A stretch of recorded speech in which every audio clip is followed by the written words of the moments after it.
आरोपी थे वो नेपाल भागने की कोशिश कर रहे थे और इसीलिए पुलिस उनको पकड़ने गई तो आत्मरक्षा में उनका एनकाउंटर करना पड़ा है और हालांकि जख्मी हुए हैं, मौत नहीं हुई है, ये बात पुलिस ने जानकारी दी है। लेकिन इसके बावजूद जो उत्तर प्रदेश है, बहराइच और उसके आसपास के इलाकों में भी तनाव काफ़ी वहाँ पर बना हुआ है। सांप्रदायिक सौहार्द जो है उसकी स्थिति काफ़ी नाजुक बनी हुई है, माहौल बहुत ही संवेदनशील बना हुआ है। बहराइच हिंसा आखिर क्या सीएम योगी की कानून व्यवस्था की असफलता का अंजाम है और क्या इसको जानबूझकर एक सुनियोजित साजिश के तहत अंजाम दिया गया, समझेंगे आज के स्ट्रेट टॉक में। आइए कार्यक्रम आगे बढ़ाएं। कानून व्यवस्था, लॉ एंड ऑर्डर सीएम योगी संभाल नहीं पा रहे हैं। कहा जा रहा है कि देवी दुर्गा प्रतिमा के विसर्जन के दौरान ये जो हिंसा भड़की, ये एक सुनियोजित हिंसा थी, एक सोची समझी साजिश थी और यहाँ पर हिंसा इतनी बड़ी कि इंटरनेट सेवाएं भी ठप करनी पड़ी। लेकिन इसके बावजूद जो सूचनाएं हैं, इतनी तरह की सूचनाएं, इतनी भ्रामक सूचनाएं हैं कि इसके बाद जो हिंसा भड़की है उसमें कई संपत्तियां तबाह कर दी गई, कई वाहनों को आग लगा दिया गया, दुकानें जो है तबाह कर दी गई और यहाँ तक कि घरों में भी जो उपद्रवी हैं वो घुसकर उन्होंने महिलाओं के साथ अभद्र व्यवहार भी किया। इस तरह की भी जानकारियां हैं। आइए कुछ सवाल हैं जो हम चाहते हैं कि अपने दर्शकों के सामने पहले इनको रखें, इन तथ्यों को रखें और उसके बाद इन पर हम अपनी बातचीत शुरू करें।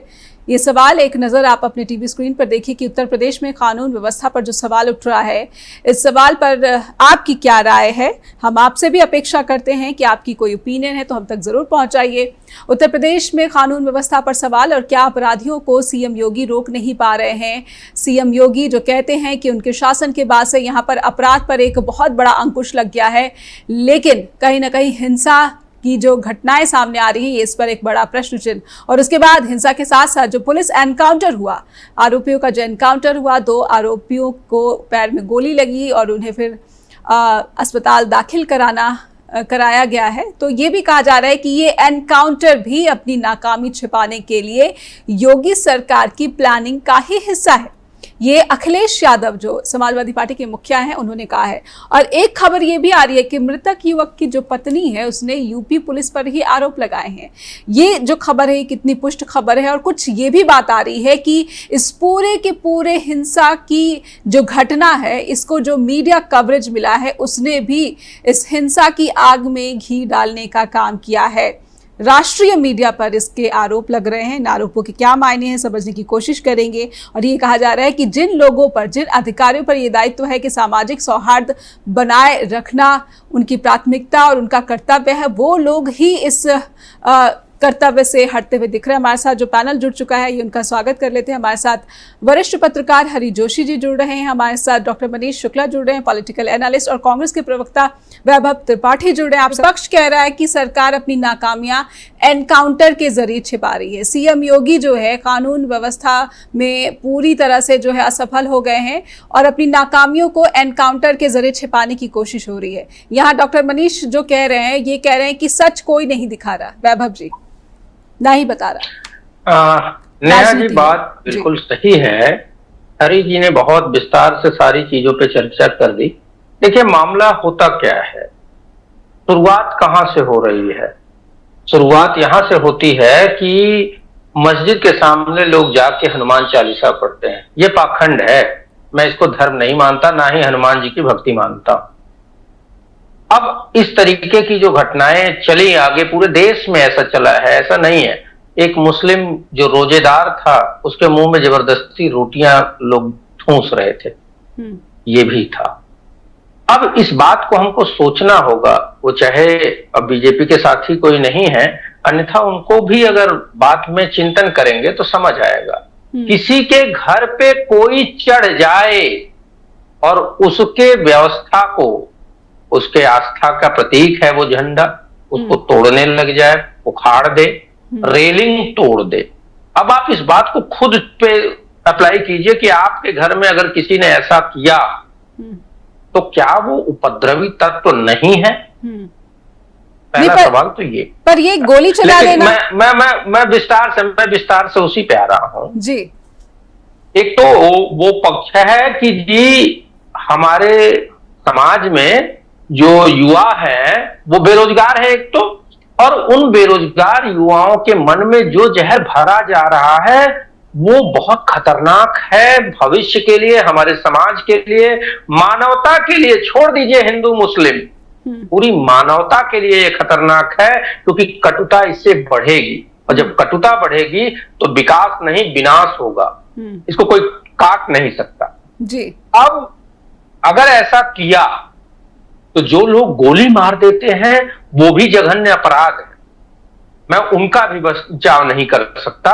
मैं उनके लिए भी यही बात कहूंगा कि वो मानवता, धार्मिक रूप से और संविधान के दायरे में वो अपराध है और उनको उसकी कड़ी से कड़ी सजा मिलनी चाहिए जी। अब बात यह है कि जब एक ऐसा आयोजन हो रहा था, पुलिस ने अनुमति दी थी, तो पुलिस की सुरक्षा व्यवस्था कहां थी? और पुलिस जब वहां है, चाहे 2, 4, 5, 10 जो भी है, पुलिस के उपस्थिति में वो लड़का अगर चढ़ जाता है और ऐसा उपद्रव करने लगता है तो पुलिस कहां हाथ पे हाथ धरी बैठी थी? एक बात। दूसरी बात, जब उसको खींच के कुछ लोग ले जाते अपने घरों में तो पुलिस कहां थी? और तीसरी बात, जब उसको गोली मार दी जाती है और वो लोग भाग जाते हैं, पुलिस कहां थी? तो ये पूरी तरीके से पुलिस की व्यवस्था पे लॉ एंड ऑर्डर का मामला है जिसमें योगी सरकार नाकाम हुई है। अब बात कर, आपने एक बात कही थी कि लॉ एंड ऑर्डर और कहते हैं एनकाउंटर से हमने संभाल लिया है। एनसीआरबी का डेटा किसी पॉलिटिकल पार्टी का डेटा नहीं है, एनसीआरबी के डेटा में यूपी अपराध में अव्वल है। अब होता क्या है कि पुलिस पक्षपाती हो जाती है। अयोध्या के एक रेप केस के मामले में पुलिस एक्टिव हो जाती है, भाजपा के लोग खूब प्रतिनिधिमंडल लेके चले जाते हैं। वहीं जब दूसरा मामला होता है, राम मंदिर में कार्य करने वाली उस बेटी के साथ गैंगरेप होता है, उसमें शामिल वो होता है जो कि वहां के मंडल अध्यक्ष का बेटा होता है, वंश चौधरी जी। 18 दिन तक एफआईआर दर्ज नहीं होती है। जब वो सोशल मीडिया पर गुहार लड़की लगाती है तब जाके मजबूरी में एफआईआर दर्ज होता है। तो पुलिस जब भी पक्षपाती होगी, सत्ता जब भी पक्षपाती होगी, कभी भी लॉ एंड ऑर्डर नहीं मेंटेन होगा। अभी बीएचयू आईआईटी की घटना पे पूरे देश ने देखा जी किस तरीके से 2 महीने तक, मैं इसको कंप्लीट कर रहा हूं, 2 महीने तक उन लोगों को बचाया गया और 2 महीने बाद जब गिरफ्तारी हुई, अभी उनको वापस से मिल गई है जमानत, और जब जमानत मिली तो भाजपा के लोग उनको माला पहना के स्वागत करने का काम कर रहे थे। तो यही बनारस की घटना, पुलिस वाले को भाजपा के पदाधिकारी दौड़ा दौड़ा के चौराहे पे पीट रहे थे दारोगा को, और दारोगा जाके एफआईआर दर्ज करा रहा था, उसकी एफआईआर दर्ज नहीं हो रही जी। तो लॉ एंड ऑर्डर बड़ा मामला है। लेकिन अब मुख्यमंत्री के उन बातों पे भी थोड़ा सा हमको प्रकाश डालना चाहिए।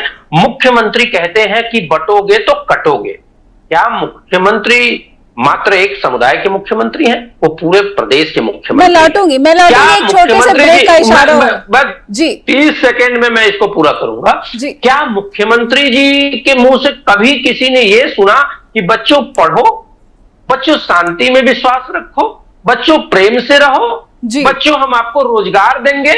और इस सारे धार्मिक आयोजनों में भाजपा के जितने बड़े नेता हैं, क्या किसी एक का बेटा वहां खड़ा नजर आया?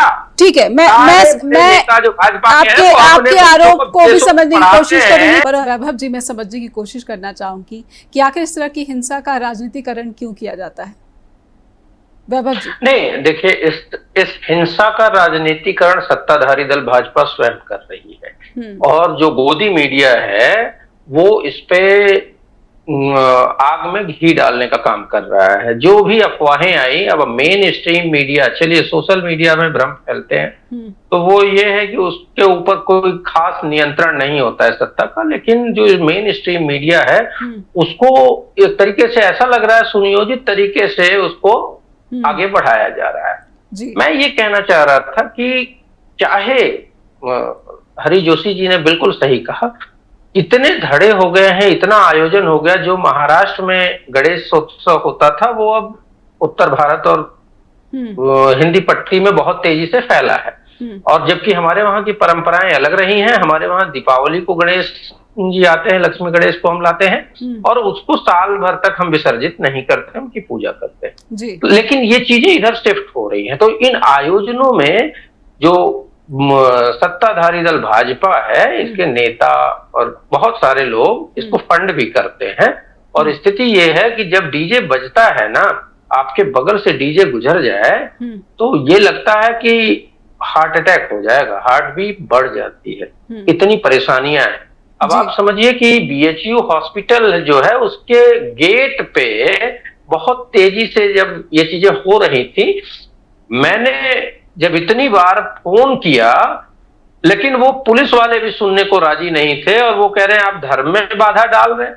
अरे मैंने कहा बगल में हॉस्पिटल है भाई, कितने लोग परेशान हो रहे हैं, तो उनको उससे भी मतलब नहीं है। अब मैं एक बात कहता हूं कि चाहे कोई भी भाजपा का बड़ा नेता हो, छोटा नेता हो, जिला अध्यक्ष लेवल का कर लेते हैं, मंडल अध्यक्ष तक का, कोई भी नेता हो, बीजेपी का विधायक हो, मंत्री हो, उसका बेटा इन आयोजनों में नजर नहीं आएगा जी। क्यों? क्योंकि वो उनको अच्छी शिक्षा देते हैं, उनको नौकरी चाहिए। बहुत सारे बीजेपी के नेता के बच्चे विदेशों में पढ़ते हैं और नेता का बेटा मुख्य अतिथि बनेगा इन कार्यक्रमों में और जो गरीब का बेटा है वो जिंदाबाद करेगा। ये एक ऐसी साजिश है जो युवाओं के भविष्य पे प्रश्न चिन्ह लगा रही है। इस योगी सरकार ने और मोदी सरकार ने जो किया है वो ये कर दिया है कि आप रोजगार मांगने की बजाय कांवड़ यात्रा में चलो, इन आयोजनों में चलो। अब उस बच्चे का मनोबल है इतना कैसे बढ़ा होगा कि वो किसी दूसरे की छत पे चढ़ जाता है। इस बात को आप सोचिए कि मेरा बेटा हो तो क्या मैं ये बर्दाश्त कर पाऊंगा कि मेरा बेटा किसी दूसरे की छत पे जाके उसकी चीजों को उखाड़ पुखाड़ दे। धार्मिक बातों को किनारे रखिए, लेकिन कुछ समाज में असामाजिक तत्व होते हैं वैभव जी, समाज में असामाजिक तत्व होते हैं जो भीड़ में अधिकतर देखे भी जाते हैं, भीड़ की शक्ल में जो है ये घुस जाते हैं। वो तो आइडेंटिफाइड जो जिस बालक की हत्या हुई है वो आइडेंटिफाइड रूप से वो असामाजिक तत्व, आपने जो बात कही वो है। तो मैं ये कहना चाह रहा हूं कि जब असामाजिकता आप फैलाएंगे, उपद्रव आप फैलाएंगे तो ऐसी हिंसा होगी।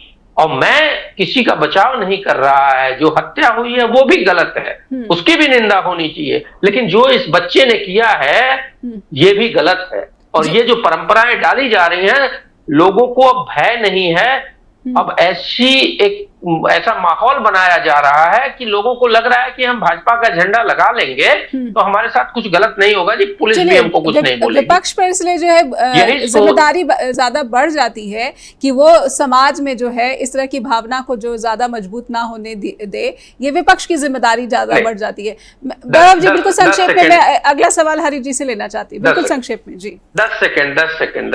ऐसा है कि विपक्ष की जिम्मेदारी पहली बार मैंने देखा है 2014 के बाद सारी जिम्मेदारियां विपक्ष की और नेहरू की, सत्ता पक्ष की कोई जिम्मेदारी नहीं है। पहली बार ऐसा हो रहा है। गजब हमने लोकतंत्र के रूप में कोई बीजेपी का प्रवक्ता नहीं है, नहीं तो सीमित रह गया है संक्षेप में। नहीं, बेसिकली ऐसा है कि जो सरकार है योगी की, उसके पास कुछ बचाने को अपना है नहीं। अब वो मजबूर है कि एक तरफ जहां यूपी में जनबंधन, जो जनता एकजुट हुई, उसकी वजह से बहुत बड़ा नुकसान बीजेपी को झेलना पड़ा और वो लगभग 30 सीटों के आसपास उनका नुकसान हो गया जी।